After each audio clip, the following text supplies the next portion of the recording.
everybody. Welcome back to the Raw Read. I am so glad you decided to stop by and see what I'm reading on. But before we get started, you already know I ask you every day. Why? Because we are growing a tribe. We are, and it is growing. And because of that, I have to ask every day. And that would be to go right down here, look in your settings, find that subscribe button, and go ahead on and subscribe. And while you're in there, hit your notification bell too so you'll know when I upload or when I just want to pop in. And I do pop in. Keep that notification bell on ready because I pop in and you never know when. Sometimes I be having some good tea too. So keep it on ready. Also, give me a thumbs up to fight my nemesis, the beast, the algorithm. I'm telling you, it drags me, and I have just about gotten used to being drugged. It is horrible. It is horrible. But I'll tell you what is good.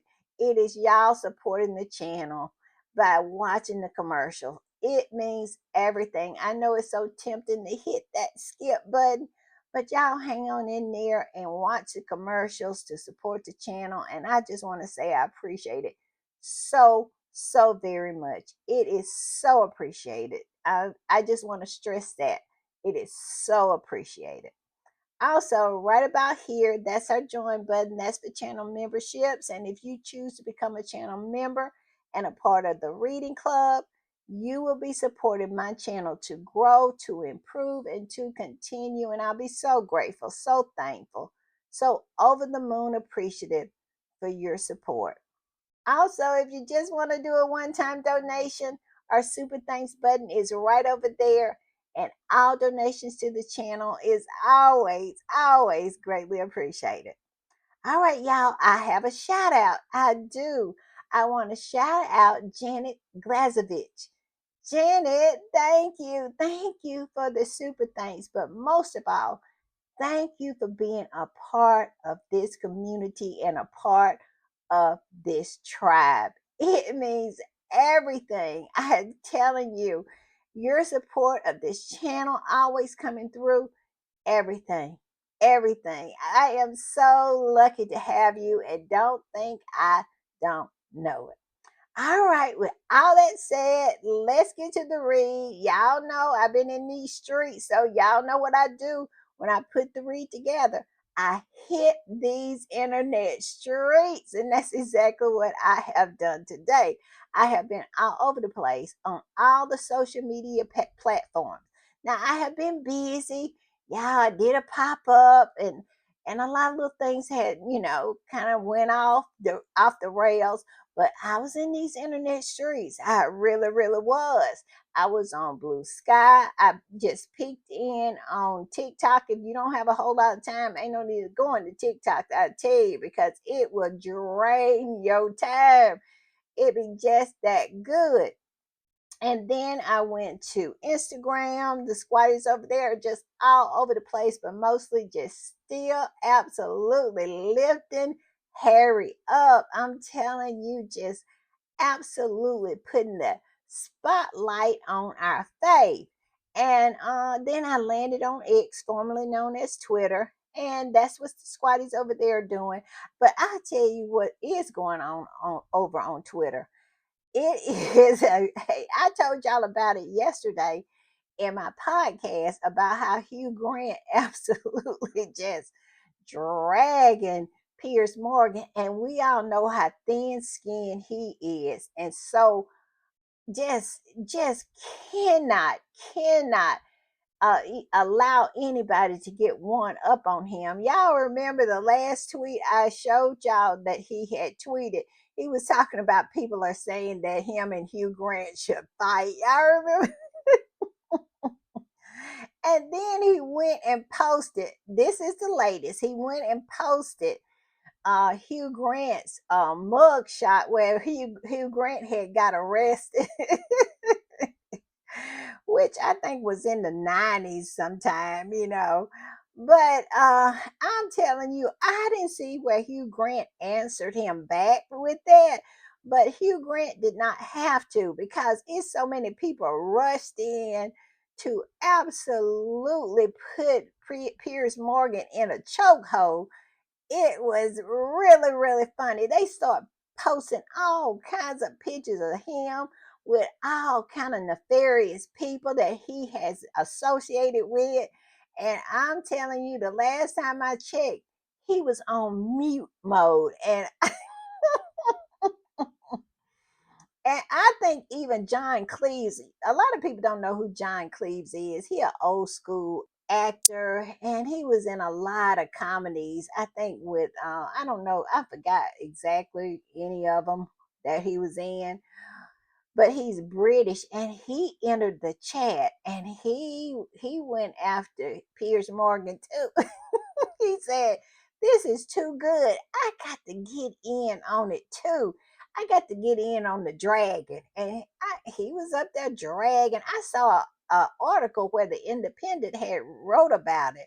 Had wrote about this dragon that Piers Morgan had got on X, formerly known as Twitter. Yes, they wrote an article about it and how John Cleves had entered the chat and was dragging him too. It's so funny. It is. Piers Morgan, he has a way of trying to make everything about him. What I really want people to make it about him, and that would be to lock him up. He is a criminal. It's been proven that he was, during the time he was the editor of News of the World, and even over, I think he was a editor at the Mirror too. That whole time he was nothing but a criminal. And so I hope that we get to a point where we can make it all about him in the news cycle, where they show they dragging him off the jail. I'm just saying. But yes, that's going on X, formerly known as Twitter. And I think they just about unstopped dragging Sarah Malone. She absolutely quieted down. She went on hush mode. And so I guess they stopped dragging her. I didn't see anything on my timeline. The only dragging that has continued is with Piers Morgan.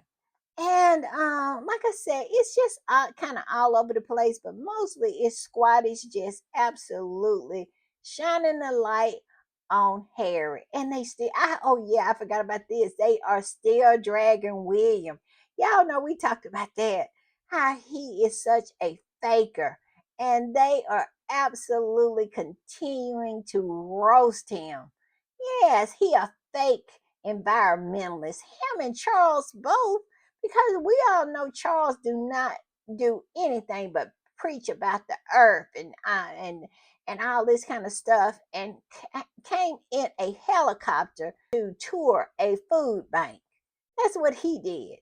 And that's all they do is fly around in helicopters, but yet and still Harry and Meghan can't put their foot on a private jet without them opening their mouths. It is ridiculous, but that is still going on. And like I said, this particular read is kind of article heavy. I have two articles. One came out today from the Daily Fail. It's about Kate, and one of them is from my favorite squatty, talking about how they have tried to take over the narrative. Those flying monkeys tried to take over the narrative about Harry's win and tried to play it down, put it on page 12 of a lot of these rags over there. And some of those rags over there would not even report about it. I mean, they tried to bury this particular win. But we all know the international news and social media is ablaze about it. Look how Tom Sykes tried to bury it into uh, an article with Anne. That's what I did the pop up about. Tried to bury it over there, but yet it's still over there lying and trying to make themselves feel better. I have saw so many lies about Harry's win, talking about he ain't gonna get that much money because U.S. taxes is gonna take it. He got to pay his lawyer, and all of that is nonsensical. And the reason is, if I tell you, the people who really don't pay taxes over here in America is the rich. So he is probably gonna get to keep most of that money. It is the middle class and the poor people be having to pay taxes over here. And they also was talking about, what was the other one they were talking about? Most of it I saw on GB News, this panel, and it was Andrew Pierce, that queen, and Carol Malone was talking about most of it's going to go to his lawyers anyway. He started this suit in 2019, and can you imagine how his lawyer fees are?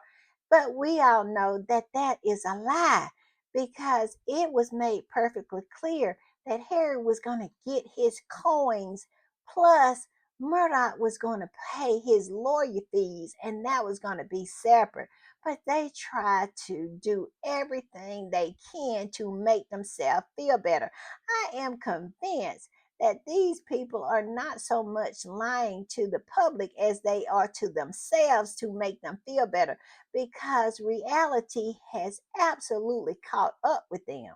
Just like I was saying in my podcast, not my podcast, but my pop up today, they had this just real, I don't know, godlike complex that those rags, those editors on Fleet Street did. They really thought that they had the power of life and death in their hand. They thought that they had the ability to make or break someone.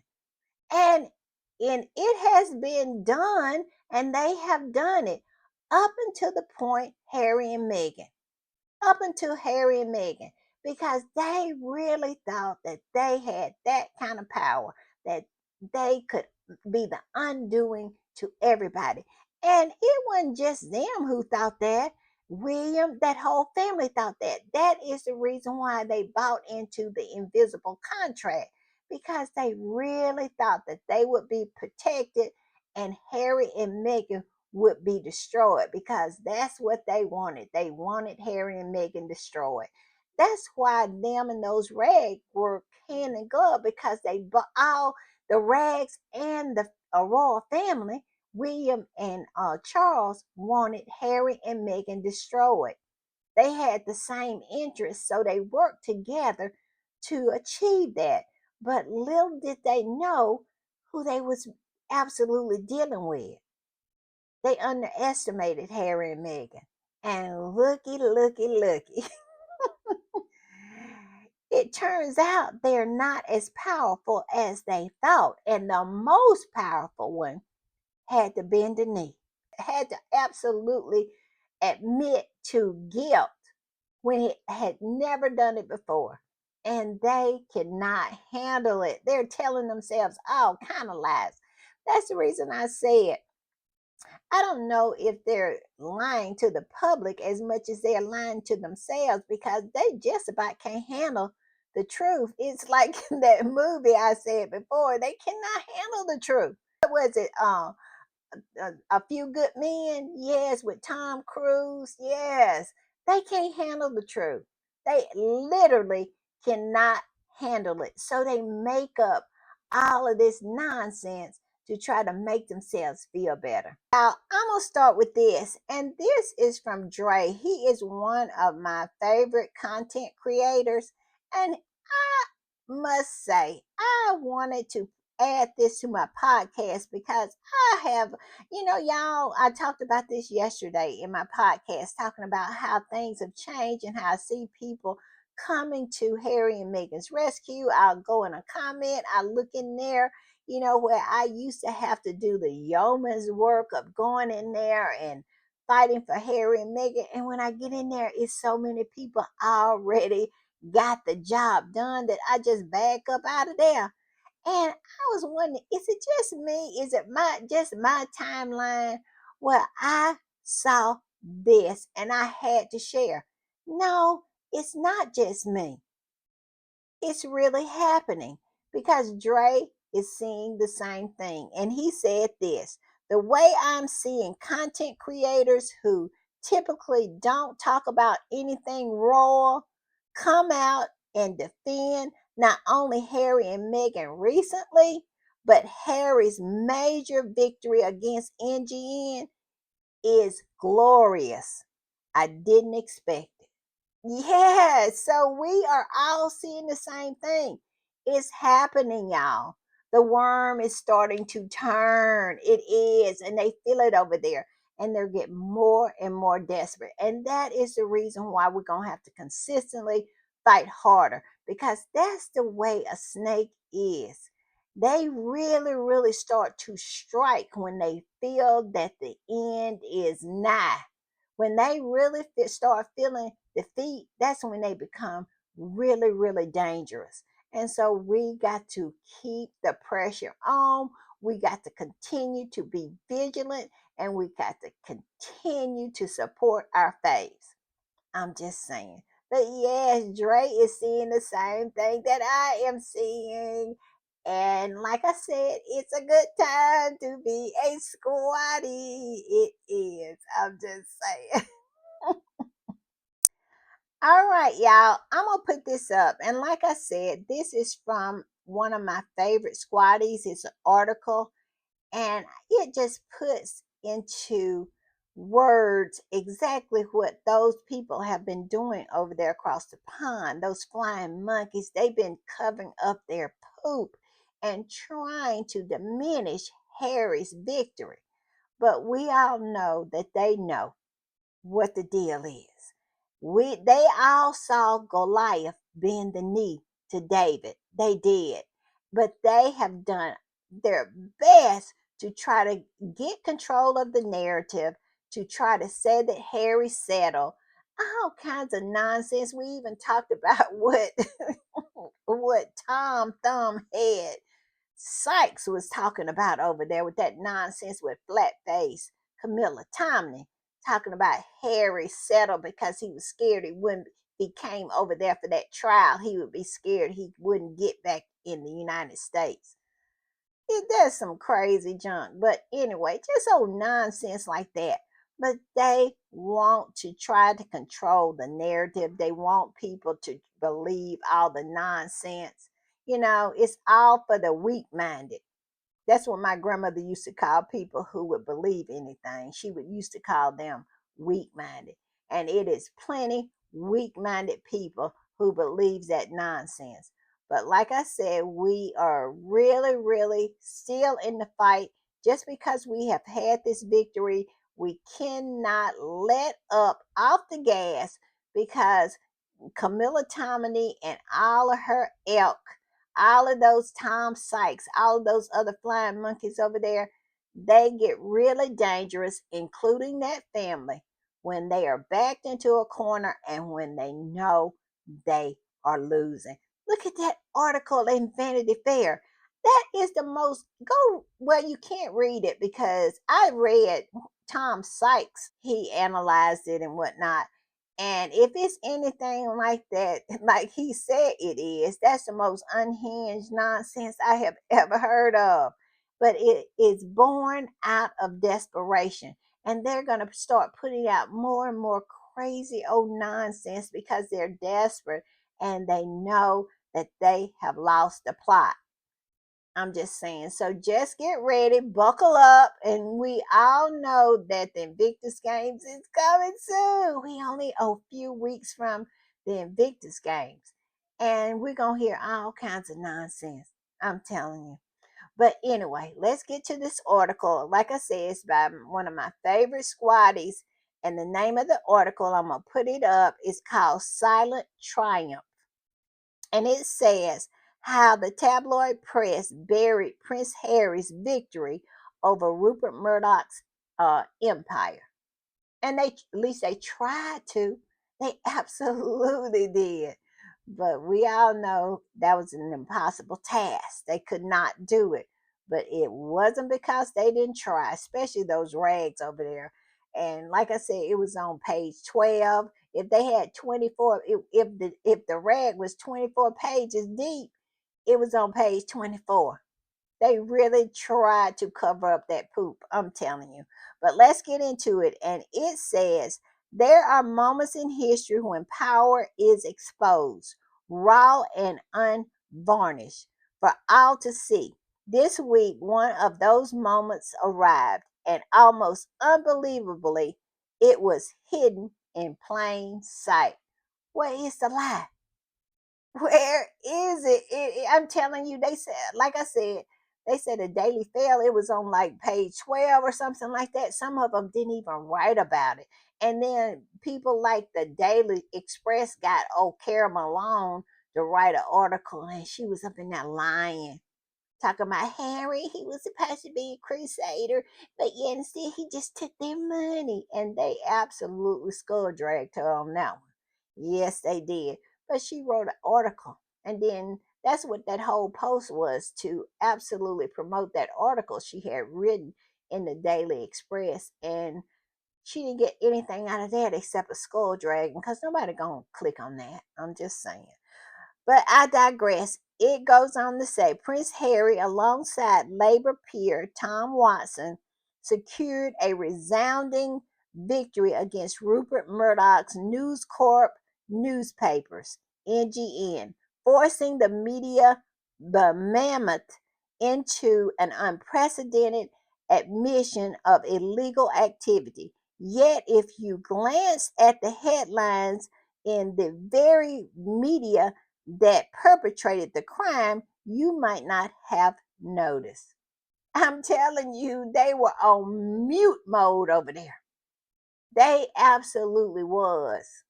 But my whole thing is, I think it sent a chill across the land on, down there on Fleet Street, that if you mess with Harry, he will sue. And when he come, he gonna come for your neck, because I have sensed that things are not, I don't know if things are ever going to be fair, but they're gradually, it's a gradual temperature change. The temperature has slightly went down a little bit when it comes to Harry and Meghan, because a lot of times they're scared.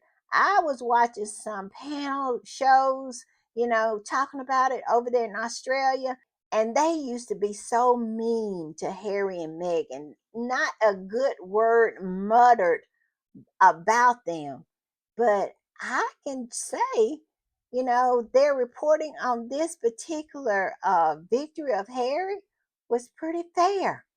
I didn't hear any of that nonsense like you hear across the pond.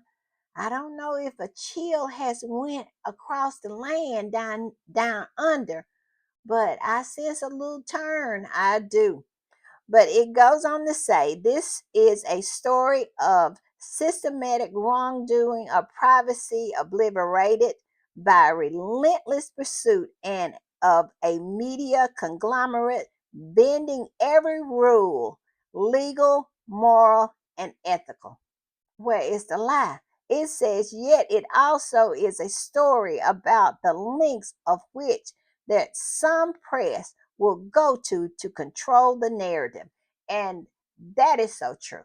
They are always trying to control the narrative. Look at them now in their lying, trying to control the narrative, like Harry didn't get much money. That's why I said pay Chris Schiff no attention where he said it was 8 figures. He has no idea whatsoever what that payout was. I mean, that's why I did not repeat it, because they always want to downplay it. If they say it's figures, it might be 9. I'm just saying, because that's the way they are. They want to downplay it. Like I was telling you about Kara Malone and Andrew Pierce on GB News. They were just, it was just, I heard it was $10 million, and then his lawyer fees and stuff like that, and taxes. He ain't gonna have nothing. You know why? Because him having nothing makes them feel better. And so they'll just create a narrative so the public will just feel like Harry did all that for nothing. He didn't get anything out of it. Because they're not going to report on the apology. They're not going to report on the apology that Princess Diana got. They ain't going to report on that.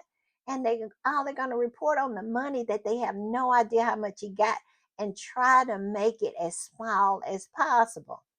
I'm just saying. And it goes on to say, yet it is also a story about the links. I said that. but I'm going to repeat it. It says, yet it's also the story about the links to which the same press will go to control the narrative, suppressing the truth and preventing the public from seeing the ugly machinery behind its polished facade. Where is the lie? I'm just saying.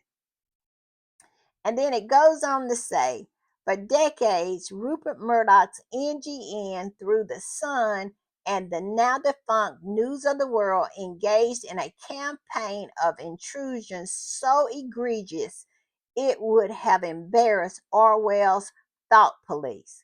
Private investigators were employed, and we all know what they did and everything. And it says the apology issued by NGN this week, which admitted to the unlawful activities, could have dominated every front page. It is at all an astonishing event.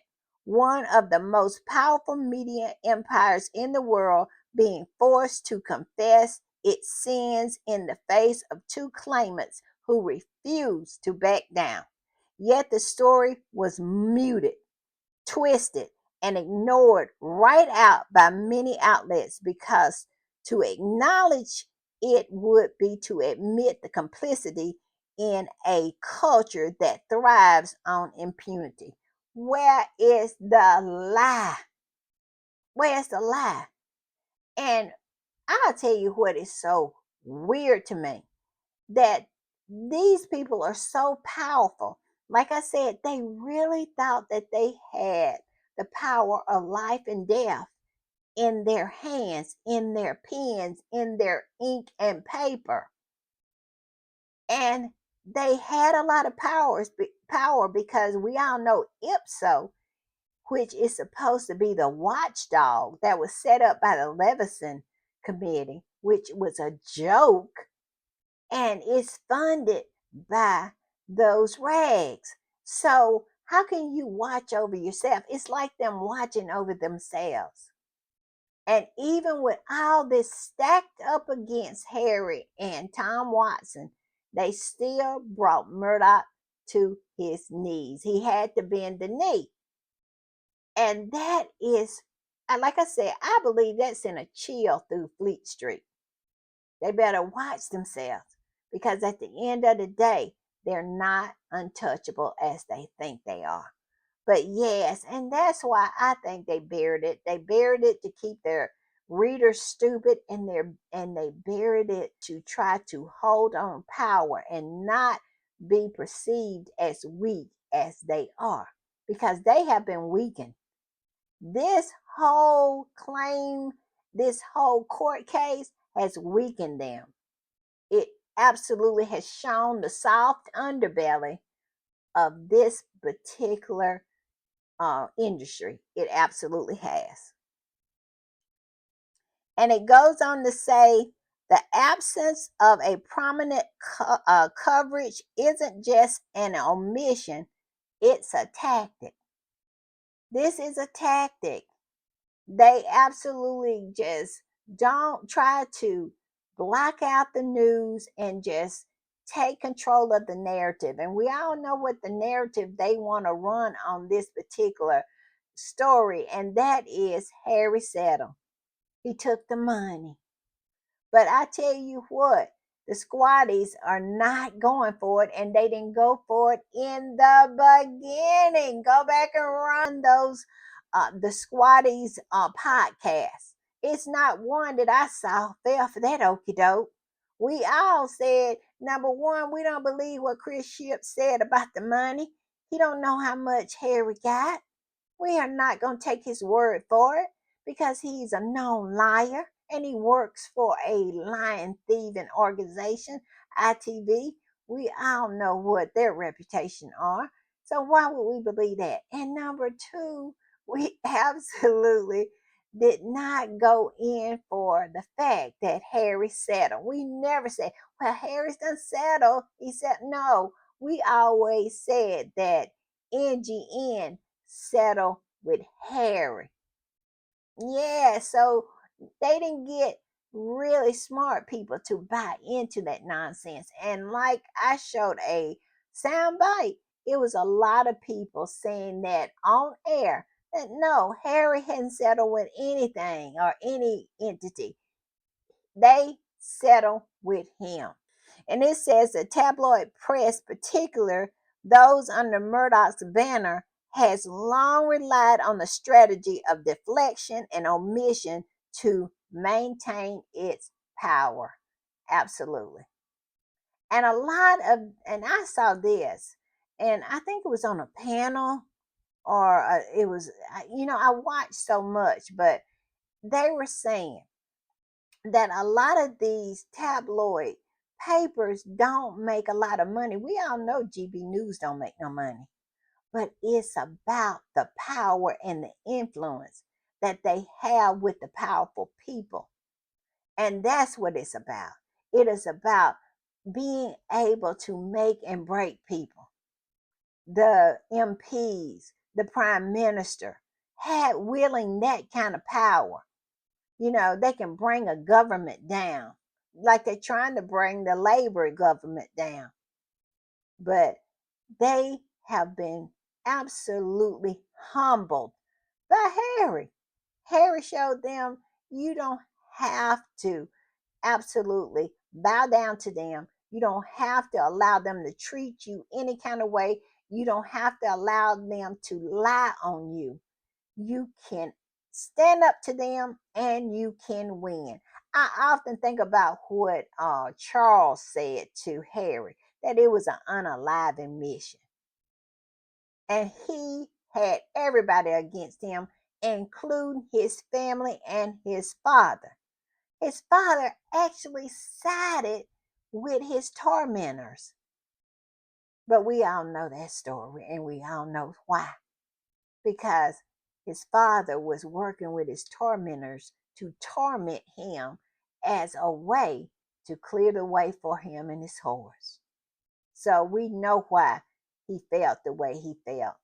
But I'm telling you, for Harry to be so strong and not allow them to shake him in any kind of way or to get him off of the path to his victory, it just says everything about Harry's character. He is unshakable.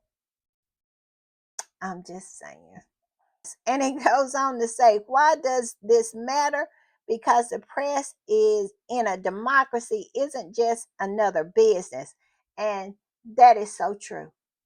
And that's what's wrong with the press here in my country, in America, because it is owned privately for profit.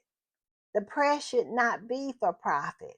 It should be for the people, to make them well informed, to make good decisions about their country.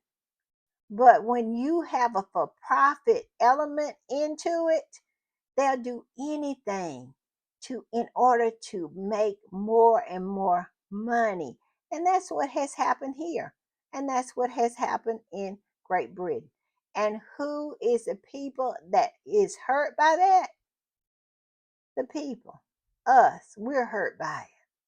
But I'm telling you, I know this is a little off, but this is my thoughts about the media here. The media here did everything they could to get Trump elected. Why? Because they are for profit organizations. And they felt that they could make more money with Trump in office. So that's what they did. And they focused on uh, Joe Biden's weakness. They hammered him about things that Trump was walking around, walking into walls, but Joe Biden may have a stumble or something like that. And they build it up and build it up because they really thought that it was going to be a bonanza when it comes to profit if Trump comes into office, because people are just going to hone in like they did last time.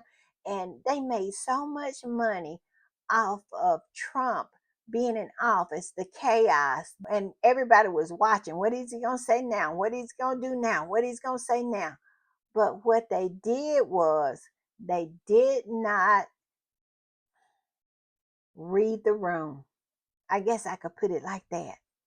They didn't read their people because the minute he was elected, people absolutely just left legacy media. They left legacy news because they saw exactly what they did. And this time around, they'll probably go under because nobody's watching legacy news anymore over here. It's not trusted. We saw what they did, and we saw that it was not for the people's best interest. It was for the best interest of their pockets. And people are not watching it anymore. I mean, it is some of these news stations, these legacy news stations, get less than 1 million views for some of their programs. And we live in a country that has over 360 million people, and they get less than 1 million watching them because people absolutely is done. And I am one of them.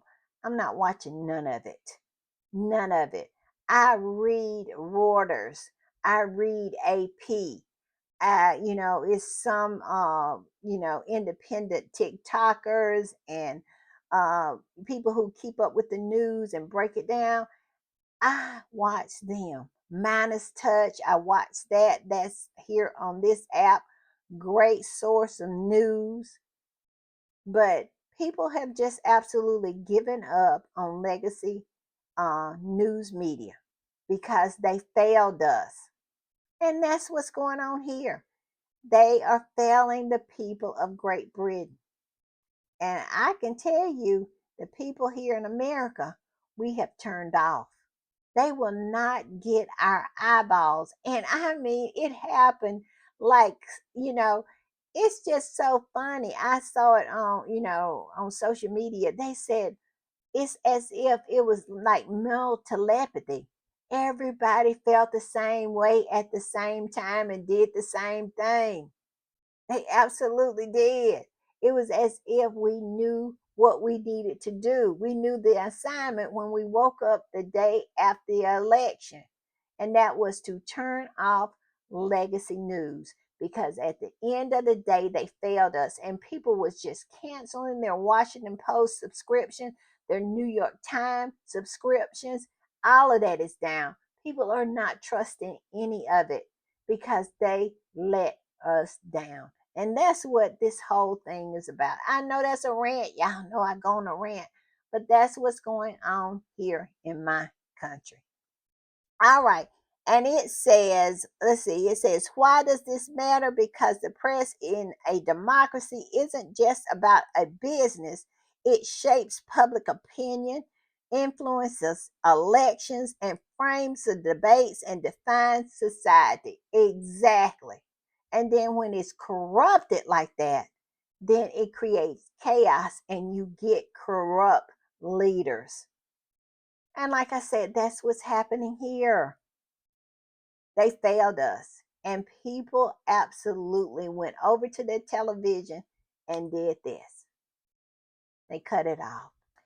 And it says NGN's sudden settlement wasn't an act of contrition, it was a desperate gambit to avoid a public trial that would have laid bare its dirty laundry. Where is the lie? That's what they were avoiding. It wasn't out of, I'm so sorry, any kind of contrition or anything like that.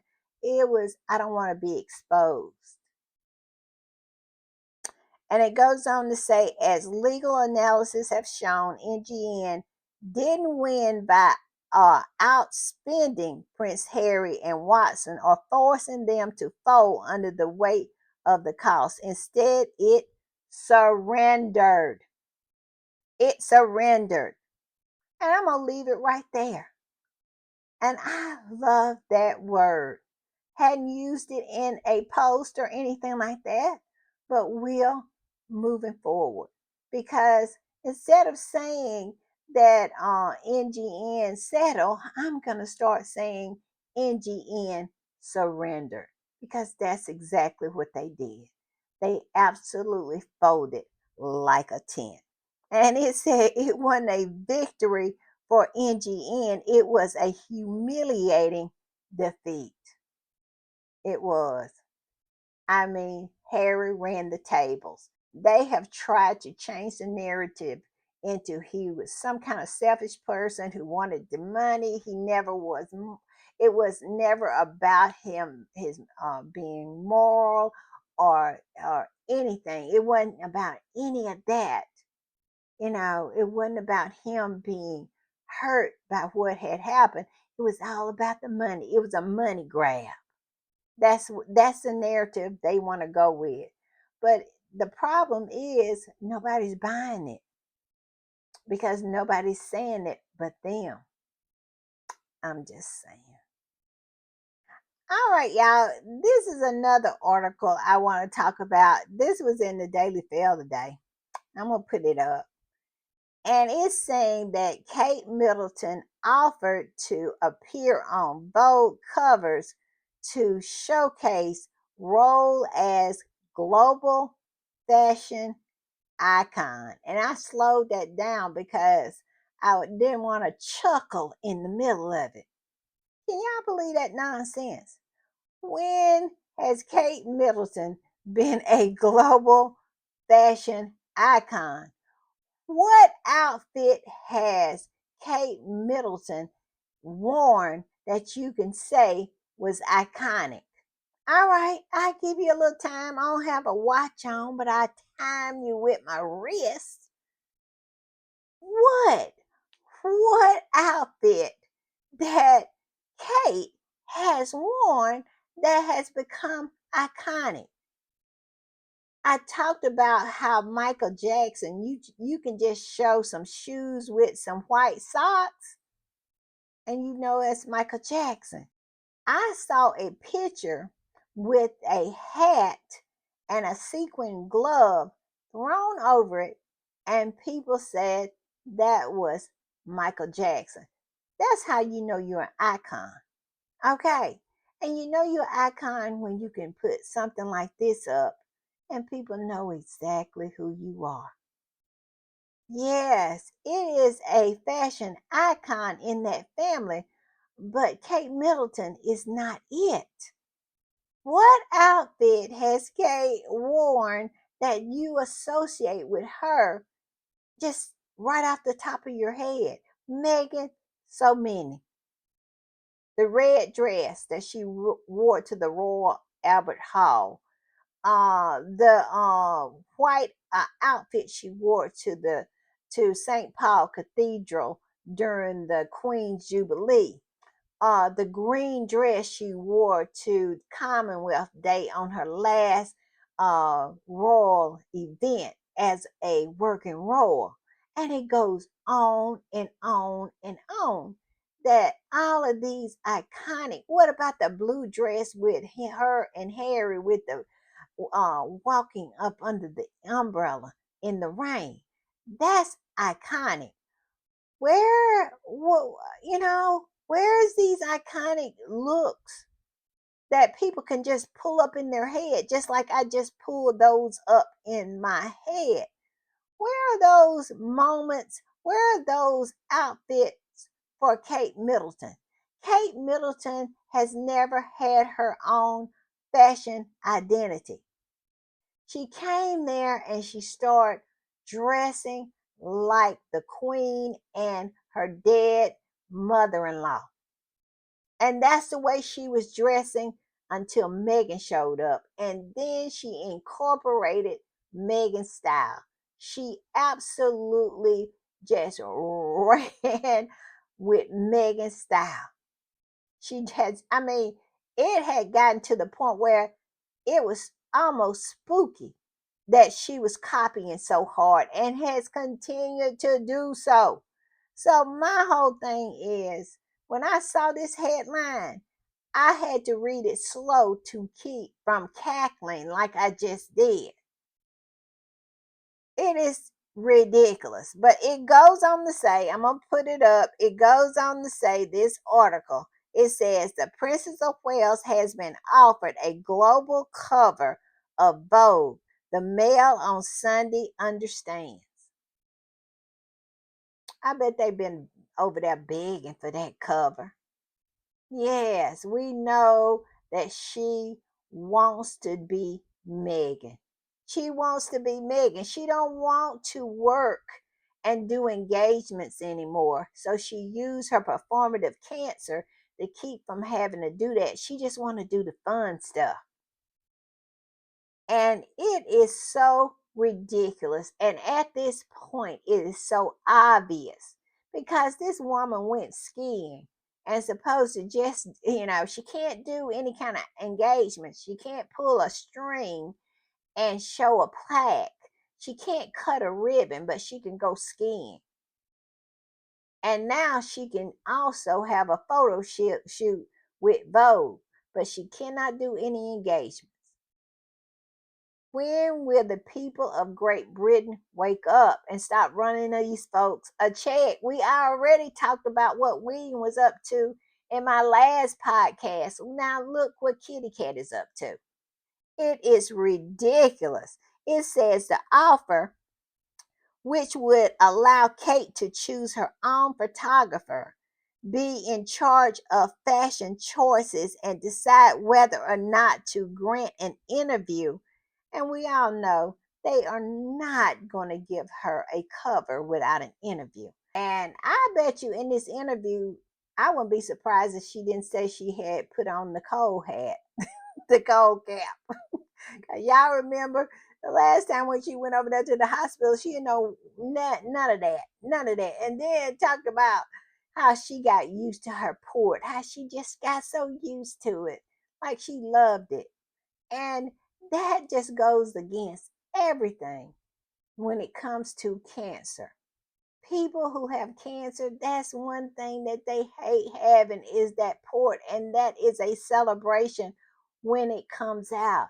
But she don't know that because she hadn't had cancer, and she is going to milk this. I saw a post, and they were talking about how she was really gonna milk this cancer thing. I think it was by one of my favorite squatties. I think it was Henry VIII, was saying how she was going to milk this. Kate was going to milk this forever. She always going to milk this to try to get out of anything that she don't want to do. And what she don't want to do is work. What she want to do is to cosplay Megan. Her and William both want Harry and Meghan's life. I made a joke about Harry and Meghan waking up one morning and they have absolutely colonized their house.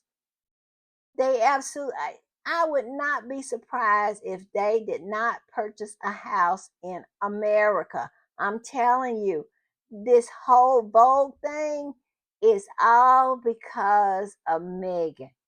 Y'all know they redoing her Vogue cover, Megan's Vogue cover, where they put all these inspirational people on there. Now Megan won't be involved in it, but it was always the fastest selling Vogue in, ever, ever. And my whole thing is this: why are they putting Kitty Cat on there? They know ain't nobody gonna buy that. Now the Palace might buy them up because we all know they are not above doing something like that. Just buy them all up so they can say that they sold out. I wouldn't be shocked by that at all. I wouldn't. But nobody don't care about Kate. And the sooner they come to terms with that, the better we all will be because we don't have to be subjected to this nonsense like this, like she is going to be on Vogue. And then it goes on to say the source told the Mail on Sunday that Miss Winthrop, that's Anna Winthrop. She's the editor of Vogue, says she reached out via intermediary to offer Kate her choice of global Vogue covers, including the US and UK. Well, all I can say is she better choose the UK because here in America, I'm telling you, about 2/3, I wouldn't even say, yeah, I would say about 2/3 don't even know who she is to buy a Vogue. They would look at Vogue and say, who is that? So she needs to stick with the UK version of Vogue. I'm just saying. And it says Kate appeared on the cover of British Vogue in June 2016 to celebrate the magazine's 100th anniversary. Yeah, but that's what Kitty Cat is up to. This line right here is the funniest of them all. And it just makes my day because I can throw my head back and cackle after I read it. It says this: a source says, and I bet the source was Kate herself, said the princess has come a long way since the first cover. She's a global fashion icon, but she is so much more. What is that more? Y'all want to educate me? Cause as far as I can see, Kate has not done anything. She has no achievements. She doesn't. And as for a global fashion icon, she wants to be because she sees Megan. Every time Megan come out of the house, we talked about this in a past podcast. Every time Megan come out of the house, everybody's talking about what she's wearing. They break down her outfit. Vogue posts about it.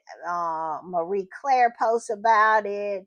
All the fashion magazines post about it.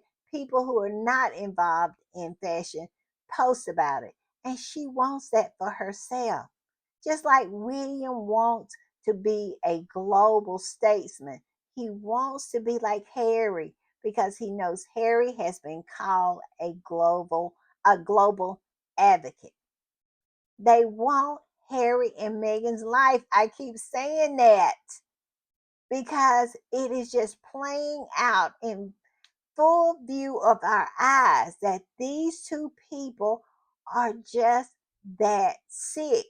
They're going to be the king and queen of the United Kingdom, but they're so worried about what Harry and Meghan is doing. They want to be them. And I'm telling you, Kate, all of her mannerisms has changed. She has morphed herself into Megan, her mannerism. I'm going to put a picture up right here. This right here is one of Megan's mannerisms. She absolutely is copying everything that Megan has done. And look at her clothes. That's classic Megan, turtleneck, skirt with boots and a coat. That's Megan. And she took her coat off. And they said that she has never took her coat off. Megan started taking her coat off when she went places. And look at her taking her coat off. They want to be Megan. They feel everything that is Megan and Harry should be theirs. They want everything. They are just that sick. These people are sick. They are. And they're going to be the king and queen of the United Kingdom, and they're still not happy with it.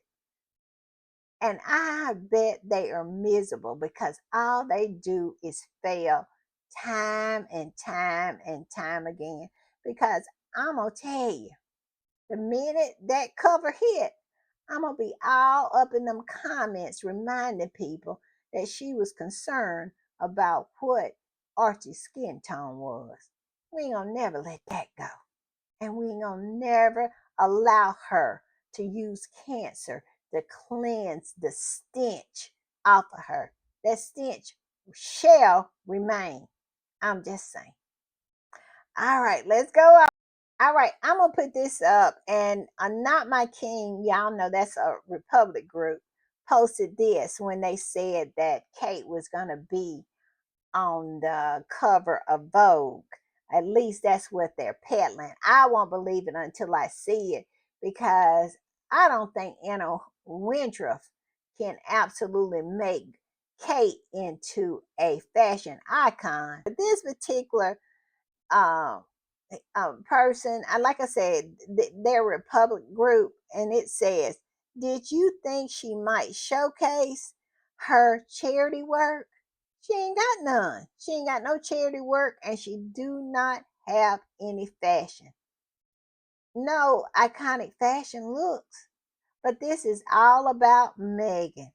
and how Megan has absolutely been lauded for her fashion looks, and how every time she steps out, everybody just go crazy about what she wore. Look at that dress she wore in Polo. You know, that white dress.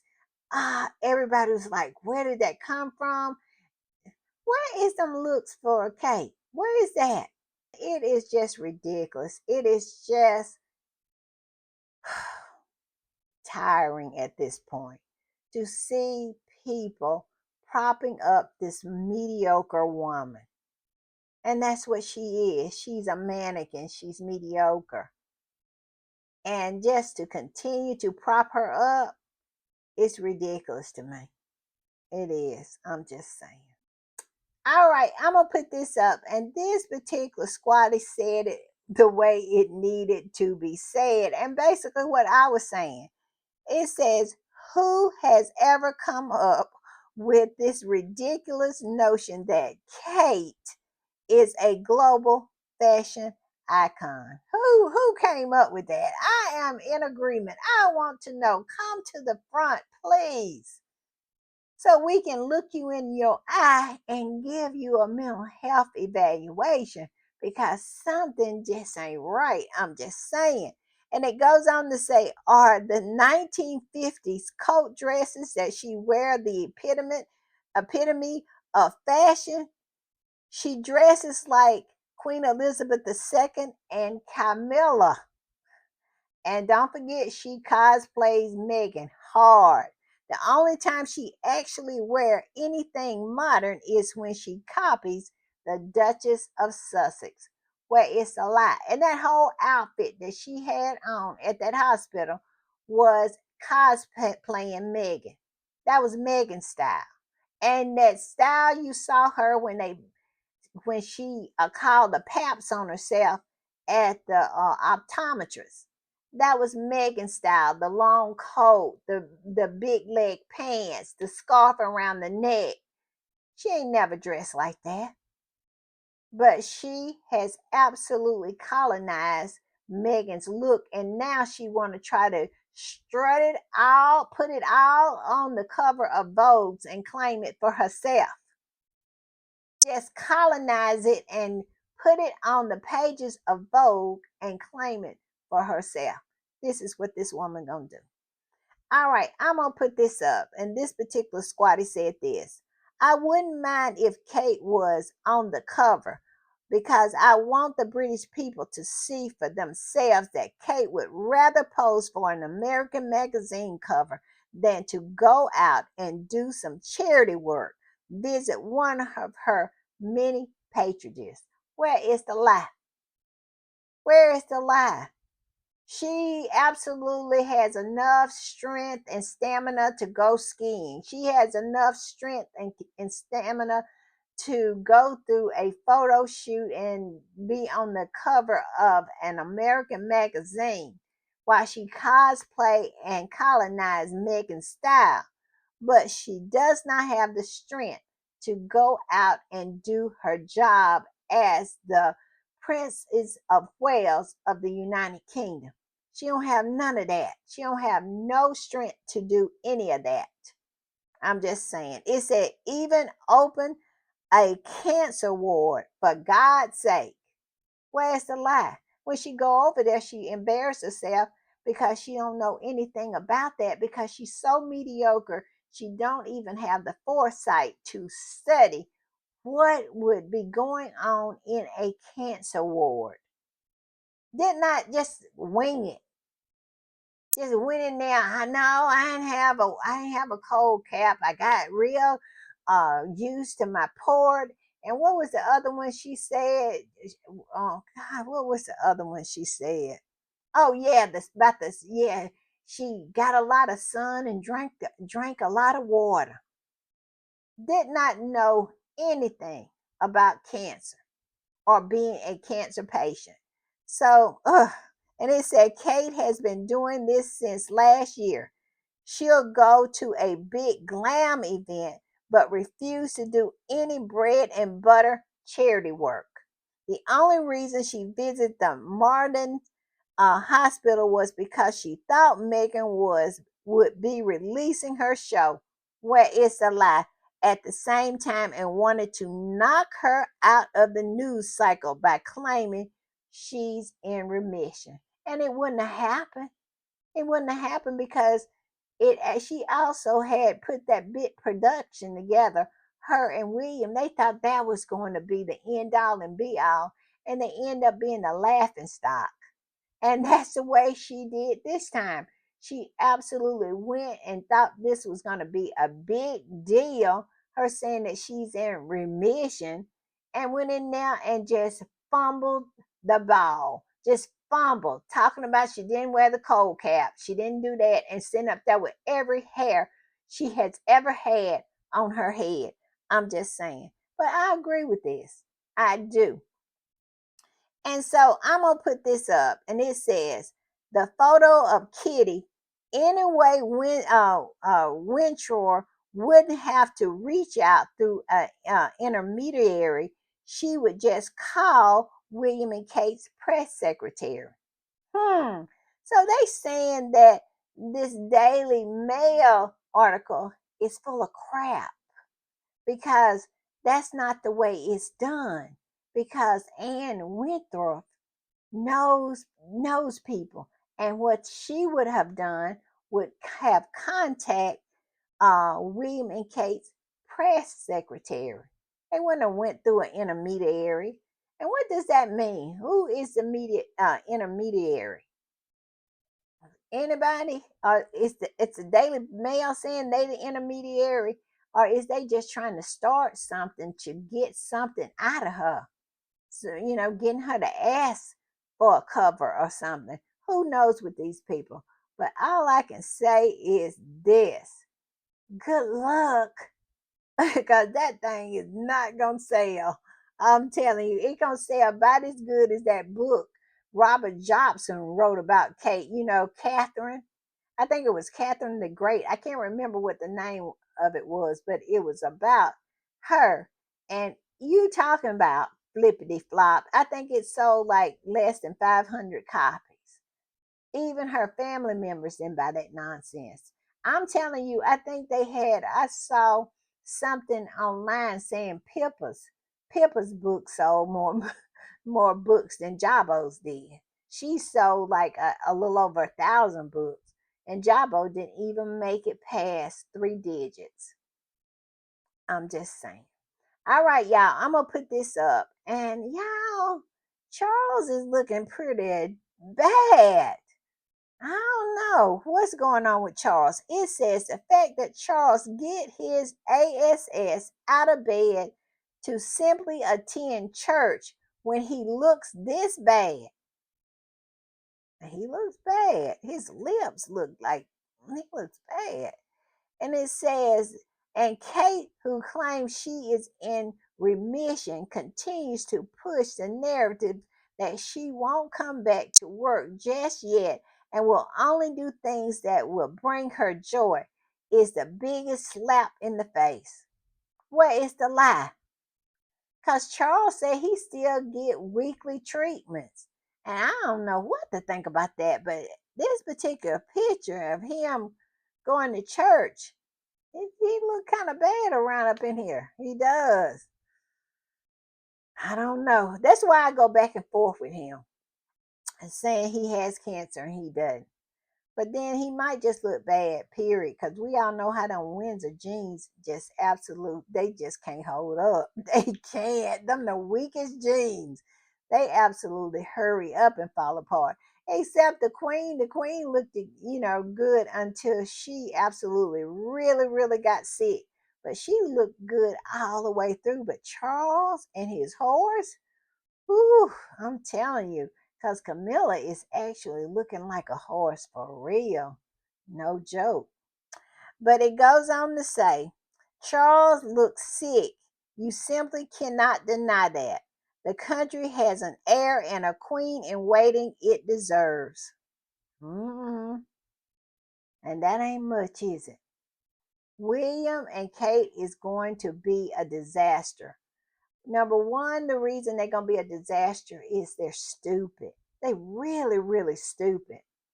They do whatever they're told. And a lot of people around them are really stupid too. And so they end up doing stupid stuff like William did the other day with the helicopter. Yeah, it's just pulling stunts, just faking. And people just find them out because now more than ever is more and more eyeballs watching them because they created that when they decided to declare a one-sided war on Harry and Meghan. They created people who was going to come back at them and expose them for what they are. I'm just saying. Yeah, the United Kingdom. Ooh, I'm just saying. All right, y'all. I'm going to put up the picture of the day. And I want y'all to tell me what the man that's on the other side of William might be thinking. I think he's thinking, you know, when is lunch? When is lunch? Because I cannot do that. Or maybe he's saying if I slip out and go to the bathroom, where they really notice. Because I have done that when I was in work. I just cannot take anymore. I just go in the bathroom and catch a moment. So maybe he's saying that he just need to go and catch a moment. Y'all tell me what y'all think. Put something up for the caption. All right, y'all. Bye.